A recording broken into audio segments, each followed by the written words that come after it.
En el templo de fuego de Bishapur, bajo la mirada de 1000 antorchas, colgaba un objeto que helaba la sangre de quienes se atrevían a mirarlo directamente. No era una obra de arte ni un tapiz ceremonial. Era piel humana, piel curtida, teñida de rojo imperial, estirada y conservada como un mapa grotesco de la humillación. Los visitantes del rey persa, Shapur I, sabían que ese despojo había pertenecido al hombre más poderoso del mundo conocido, Valeriano, emperador de Roma. Durante 300 años, aquella reliquia macabra colgó en el templo como recordatorio de que incluso los dioses pueden ser desollados. Dicen que el cuerpo no miente, y el de aquel emperador contaba una historia que Roma intentó borrar de sus crónicas. Una historia donde el púrpura imperial se había convertido en piel desgarrada, donde el trono dorado había sido reemplazado por 7 años de humillación, donde el Señor del mundo había muerto rogando por una muerte que no llegaba. Ya no era César, ya no era Augusto, solo un anciano desnudo, cuya agonía había entretenido a sus captores durante años. Para entender cómo llegó hasta ahí, hay que volver a una Roma que se desangraba por las heridas de su propia grandeza. Valeriano nació hacia el año 200, cuando el imperio aún brillaba con el esplendor de los antoninos, pero ya mostraba las primeras grietas que después se convertirían en abismos. Publio Licinio. Valeriano creció entre los mármoles de una familia senatorial, educado en las virtudes republicanas que el imperio había enterrado bajo capas de despotismo y decadencia. Cuando el emperador Decio murió en los pantanos de Dobrucha, masacrado por los godos en el año 251, el mundo romano se tambaleó. Por primera vez en la historia, un emperador había muerto en batalla contra bárbaros. El sucesor de Decio, Treboniano Galo, no duró ni 3 años. Después vino Emiliano, que gobernó exactamente 88 días antes de que sus propias tropas lo decapitaran. La crisis del siglo III había comenzado. Era un hombre de 53 años cuando el Senado y el ejército lo proclamaron emperador en el año 253, veterano de las guerras germánicas, respetado por su honestidad en una época de corrupción generalizada. Los romanos vieron en él al Salvador, que podría restaurar el orden perdido. Lo que no sabían es que estaban eligiendo al protagonista de la humillación más grande en la historia del imperio. Valeriano nombró coemperador a su hijo Galieno, dividiendo el mundo romano. El padre se encargaría de Oriente, donde los persas sasánidas amenazaban las provincias más ricas. El hijo defendería Occidente. Era una decisión lógica, pero también una trampa. Al separarse, padre e hijo se condenaron a enfrentar solos enemigos que requerían la fuerza unida del imperio. El nuevo emperador encontró un mundo en llamas. En Oriente, Shapur I había conquistado Armenia y devastado Siria. En Occidente, alamanes, francos y godos cruzaban las fronteras como oleadas de destrucción. Pero la verdadera tragedia no eran los enemigos externos. Era lo que el imperio se había hecho a sí mismo. Medio siglo de guerra civil había arruinado las finanzas, desmoralizado al ejército, fragmentado la administración. Valeriano heredó este caos con la convicción de que podía detenerlo. Su primera decisión fue reorganizar las legiones orientales y marchar personalmente contra Shapur. No podía permitir que un rey bárbaro humillara a Roma sin respuesta. Lo que no entendía es que ya era demasiado tarde. El año 259 encontró a Valeriano en Antioquía, reorganizando las defensas orientales con la meticulosidad de quien sabe que juega la última carta. Sus legiones conservaban la disciplina férrea que había conquistado el mundo. Sus generales conocían cada técnica del arte militar romano. Todo parecía indicar que la máquina de guerra romana volvía a funcionar. Shapur I observaba estos preparativos desde Ctesifonte, con la sonrisa de quien conoce el final antes de que empiece. El rey sasánida no era un bárbaro impulsivo. Era heredero de una civilización milenaria, comandante de ejércitos que combinaban la caballería pesada persa con la arquería parta y las técnicas de asedio aprendidas de los propios romanos. La estrategia de Shapur era sutil. En lugar de enfrentar a las legiones en batalla campal, optó por la guerra de desgaste. Pequeñas incursiones devastaban los territorios fronterizos, obligando a Valeriano a dispersar sus fuerzas. Cada vez que las legiones avanzaban, encontraban ciudades vacías y campos arrasados. Valeriano cayó en la trampa con la arrogancia de quien cree que el valor romano puede suplir cualquier desventaja estratégica. En el verano del 260, marchó hacia Edesa con la intención de enfrentar definitivamente al ejército persa. Sus exploradores le habían informado que Shapur se encontraba en la región con fuerzas reducidas. La realidad era diferente. Shapur había elegido cuidadosamente el momento y el lugar. Edesa estaba rodeada de terreno pantanoso que neutralizaba las formaciones romanas. Y lo más importante, el rey persa había sobornado a varios oficiales romanos, incluyendo al prefecto pretoriano Macriano. La batalla fue una carnicería. Las legiones avanzaron en formación perfecta, pero cuando el choque llegó, las líneas romanas se abrieron como papel. Los oficiales traidores ordenaron la retirada en el momento del contacto. Valeriano se encontró rodeado, viendo cómo su ejército se desintegraba bajo la lluvia de flechas persas. Por primera vez en 7 siglos, un emperador romano iba a ser capturado vivo en batalla. Cuando finalmente lo derribaron, Valeriano dejó de ser emperador. Se convirtió en botín de guerra. La primera noche de cautiverio, Valeriano durmió encadenado en una jaula como un animal de feria. No era crueldad gratuita, era pedagogía política. Shapur quería que su prisionero entendiera su nueva posición antes de comenzar el verdadero castigo. Al amanecer comenzó el ritual que se repetiría durante 7 años interminables. Shapur salía de su tienda y ordenaba que trajeran al emperador romano. Valeriano era obligado a desnudarse completamente y a ponerse en 4 patas delante del caballo real. El rey persa apoyaba su pie sobre la espalda del cautivo y lo usaba como escalón humano para montar. No era solo humillación, era teatro político. Cada mañana, nobles persas, diplomáticos y visitantes extranjeros se reunían para presenciar el espectáculo. El mensaje era claro. Si el emperador de Roma podía ser reducido a mobiliario humano, ningún poder era demasiado grande para desafiar a los sasánidas.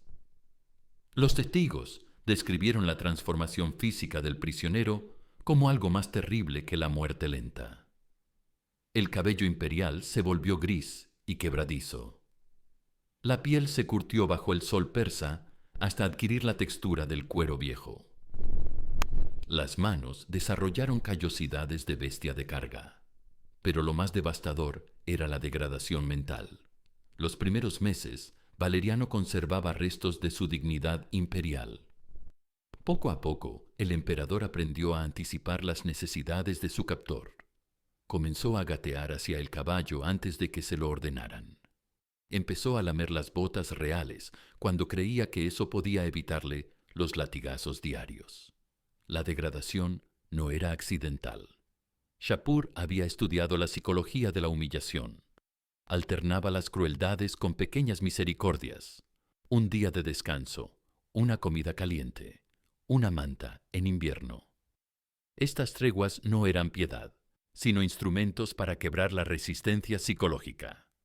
Durante 7 años, el hombre que había gobernado desde Britania hasta el Éufrates sirvió como banquillo humano, animal de carga y objeto de entretenimiento. Su único propósito era recordar que Roma ya no era invencible. Su cuerpo se había convertido en un monumento viviente a la humillación del poder occidental. En el 7º año de cautiverio llegaron emisarios de Roma. No venían enviados por Galieno, que había declarado muerto a su padre, sino por senadores que esperaba usar la liberación del emperador para desafiar la autoridad del hijo. Traían una oferta que consideraban irresistible: todo el oro del tesoro imperial a cambio de la vida de Valeriano. Shapur recibió a los emisarios en el mismo salón donde exhibía diariamente a su prisionero. Los romanos se encontraron en un ambiente deliberadamente bárbaro: paredes cubiertas de pieles, antorchas proyectando sombras danzantes, el olor penetrante del incienso oriental. En el centro, Valeriano esperaba en 4 patas junto al trono real. El rey persa escuchó la propuesta con cortesía fría. Cuando los emisarios terminaron, Shapur sonrió con una expresión que helaba la sangre. El oro romano era tentador, dijo, pero él tenía planes más valiosos para su huésped imperial. Shapur ordenó que fundieran oro romano en presencia de los emisarios. Mientras el metal se convertía en líquido burbujeante, explicó que Valeriano había mostrado tanta codicia por el oro que era justo darle todo el que pudiera beber. 2 guardias sujetaron al anciano emperador, mientras un tercero le abría la boca a la fuerza. El oro fundido se vertió lentamente en la garganta de Valeriano, quemando todo a su paso. Los gritos se apagaron rápidamente. La muerte llegó con la misericordiosa rapidez del metal líquido. Pero Shapur había preparado una humillación póstuma. Mientras el cuerpo aún estaba caliente, ordenó a sus verdugos que comenzaran a desollar completamente al cadáver imperial. La piel debía extraerse en una sola pieza, sin desgarros que arruinaran el resultado final. Los verdugos sasánidas eran expertos en este arte macabro. Comenzaron por las extremidades, despegando cuidadosamente la piel de los músculos. El proceso completo tomó varias horas. Al final, tenían la piel completa de Valeriano, como un traje grotesco. Una vez curtida, la piel del emperador fue rellenada con paja hasta recuperar la forma humana. Le colocaron una túnica púrpura y una corona de oro falso. El resultado era una muñeca humana, reconociblemente Valeriano, pero transformado en espantapájaros imperial. Shapur ordenó que la colgaran en el templo principal de Bishapur, donde permanecería como trofeo perpetuo. Allí, el emperador desollado presidía las ceremonias religiosas como recordatorio de que incluso los hombres que se creían dioses podían ser reducidos a objetos decorativos. Durante 3 siglos, la piel curtida de Valeriano colgó en el templo de Bishapur como evangelio silencioso de la fragilidad del poder. Los peregrinos contemplaban aquel despojo con horror y satisfacción. Para los persas no era solo un trofeo de guerra, era la prueba de que sus dioses eran más poderosos que los de Roma. Los historiadores bizantinos que intentaron reconstruir aquella tragedia se enfrentaron al silencio deliberado de las fuentes romanas. Galieno había prohibido mencionar la suerte real de su padre, manteniendo la ficción de que Valeriano había muerto heroicamente en batalla. Pero la verdad tiene la obstinación de la mala hierba. Los mercaderes trajeron noticias del trofeo humano. Los embajadores regresaban con descripciones del emperador disecado. Los soldados escapados susurraban historias sobre el Caesar, convertido en espantapájaros. Poco a poco, Valeriano se transformó en algo más complejo que una víctima. Para algunos representaba la fragilidad del poder humano. Para otros encarnaba la decadencia moral del imperio. Los filósofos cristianos encontraron en su historia una parábola sobre la vanidad de la gloria terrenal. Para los enemigos de Roma, la historia se volvió símbolo de esperanza.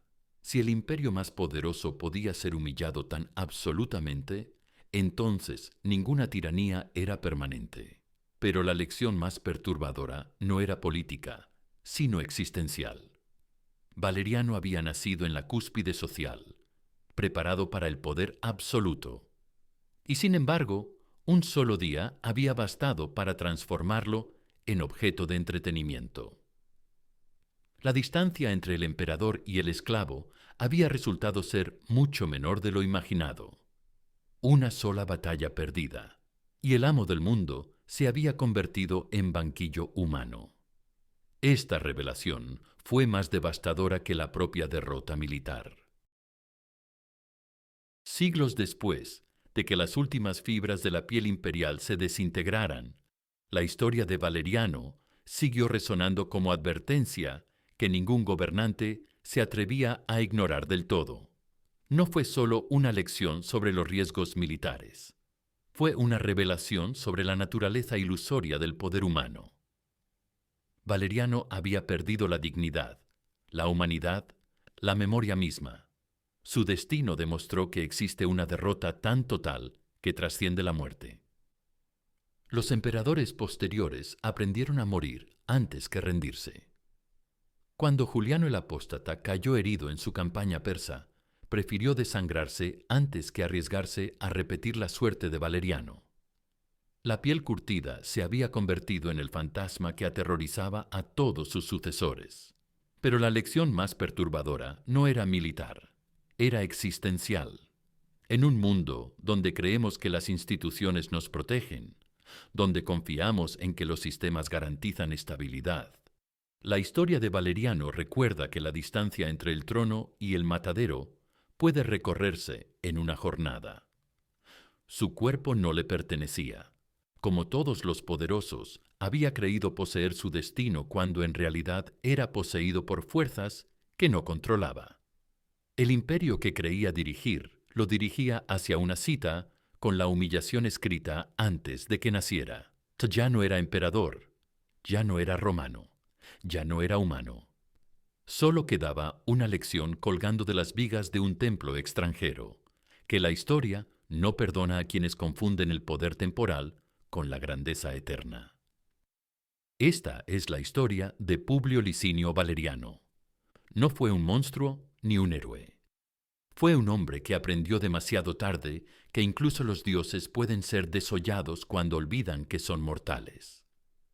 Su piel escribió durante 3 siglos la misma advertencia, que el poder humano es una ilusión que puede desvanecerse entre el amanecer y el atardecer.